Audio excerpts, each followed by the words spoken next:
두 번째 창업을 성공시키면서 결과적으로 중학생의 여동생, 우리 엄마, 이 사랑하는 가족들을 내가 지켜낼 수 있었다. 내가 처음에 사업을 시작한 목적, 가족들을 안전하게 지킬 수 있는 사람이 돼야겠다라는 것에 일정 정도 수준은 두 번째 창업에서 만들어낸 것 같아요. 첫 번째 작은 성공을 한 이후부터는 실패했던 적이 없고 그냥 쭉쭉쭉쭉 왔어요.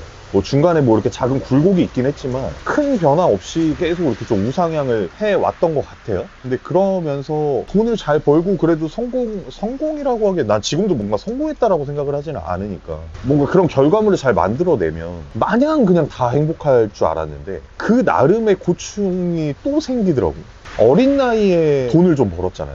주변에 친구들, 가족들, 친척들 뭐 이렇게 만나거나 할 때는 다 내가 밥을 사거나 술을 사거나 이렇게 해. 그거를 또 좋아했어. 다 맛있는 것도 사주고 돈이 좀 급하다는 친구 있으면 좀 빌려주기도 하고 뭐 이렇게 좀 했는데 하다 보니까 이게 점점 너무 많아지는 거야.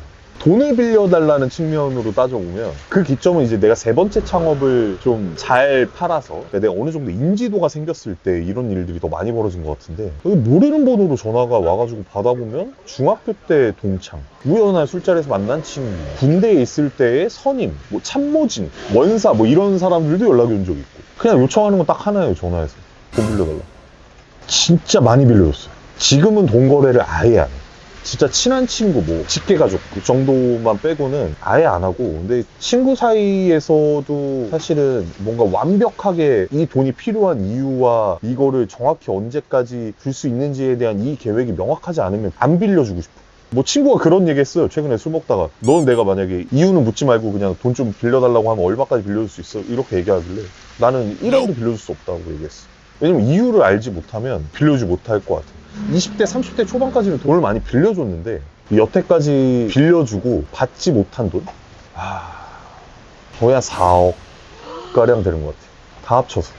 근데 그 과정이 돈이 문제가 아니고 나는 사실 돈은 그냥 계속 벌면 된다라고 생각을 하니까 돈에 대한 스트레스보다는 약속을 했는데 약속을 지키지 못한 것에 대한 뭔가 믿음이 깨지는 것에 대한 화남? 그리고 그 과정에서 이 사람도 불편하고 나도 불편하고 평상시 같이 그냥 뭐 술 한잔 하자고 연락을 하기도 뭔가 내가 돈 받으려고 연락하는 것 같고 괜히 그러니까 연락을 좀 안 하게 되고 뭐 이런 것들도 막 있었던 것 같아요. 그래서 돈 거래는 좀 하면 안 되겠다라는 거를 30대 초반에 좀 많이 느꼈던 것 같고 그 다음에는 요거하고 조금 연결된 걸 수도 있는데 내 가까운 사람들이 내가 노력하고 배려하는 걸 어느 순간 당연하게 여기는 분위기가 형성이 계속돼요.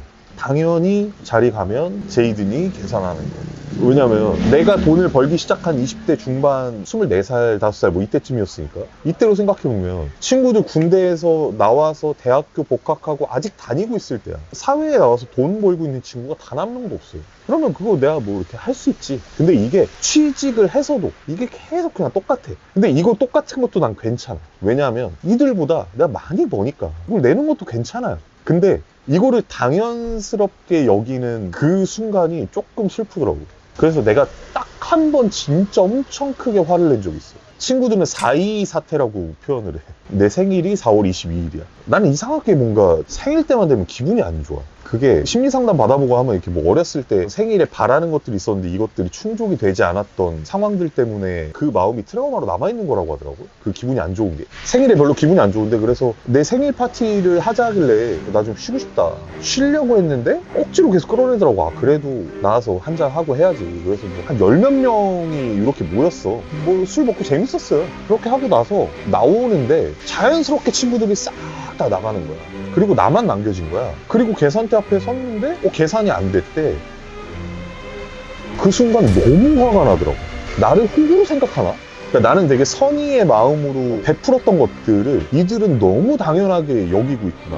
혹은 이거를 이용하고 있구나. 그래서 아무 말 안 하고 있다가 2차를 가서 다 앉혀놓고 진짜 욕이란 욕은 다 했어. 왜냐면 거기 모인 사람들의 모든 생일자리의 결제를 내가 다 했다고 보니까. 왜냐면 돈 없잖아. 대학생이 무슨 돈이 있어. 그러니까 가가지고 그냥 한 잔 먹고 안주 좀 집어 먹다가 그러고 그냥 결제하고 가는 거야. 난 그게 그 친구들을 위한 배려라고 생각을 했고. 근데 내가 막 화를 내다가 너무 복받친 거야. 그런 감정이 거의 태어나서 처음인 것 같아. 너무 억울한 거야.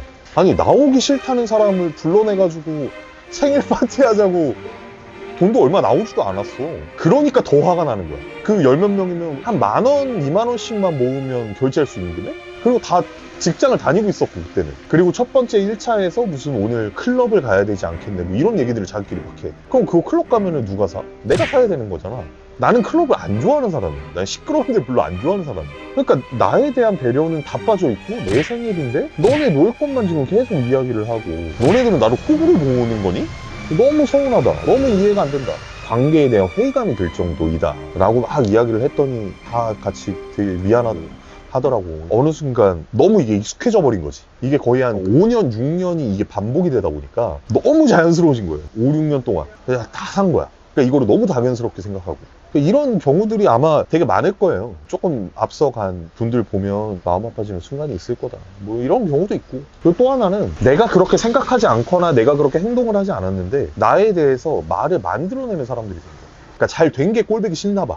그러니까 말을 만들어내고 자꾸 혼자서 막 상상의 나래를 펼쳐가지고 내가 그런 사람인 양 기정사실화가 되고 있어. 그러고서 본인은 나에 대해서 그렇게 생각한 거를 주변에 얘기하기도 해. 그리고 난 딴 사람한테 전해 들으면 너무 황당하더라고. 뭐 내가 그런 말을 했다 라고 표현을 하는데 나는 그런 말을 한 적이 없어.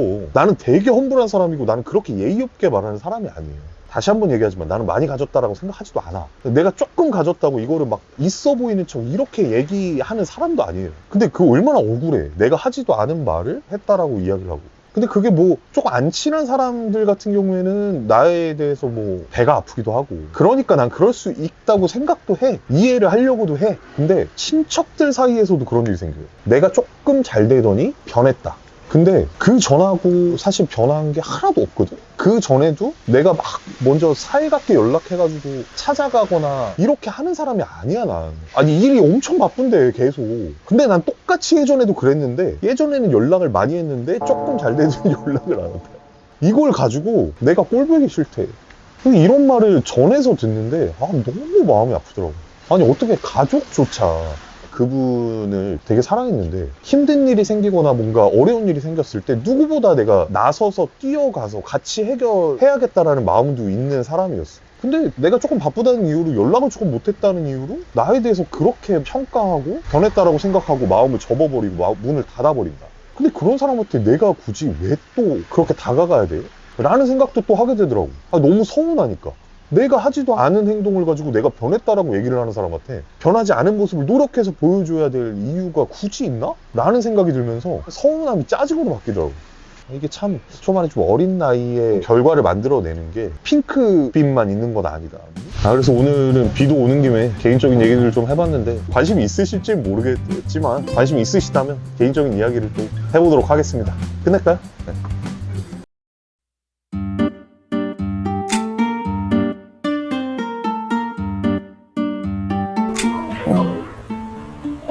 네, 사실입니다. 나 못하겠어. 와, 이거 기대지 이거 어떻게 하는 거야?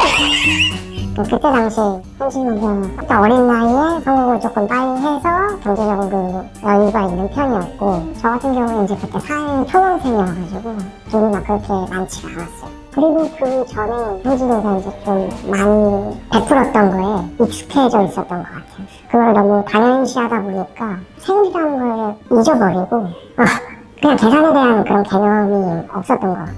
그게 현진이한테는 되게 많이 상처가 되고 화를 냈죠. 그 이후로는 지금까지 매년 생일을 챙겨주고 있고 4.22 사태는 저한테는 어떤 국경일 같은 그런 느낌, 잊지 못하는, 잊어서는 안 되는 6.25 전쟁 같은 그런 느낌이에요. 항상 기억해야 되는, 매년 잊지 않고 4.22를 챙기고 있습니다. 미안하고 사랑합니다.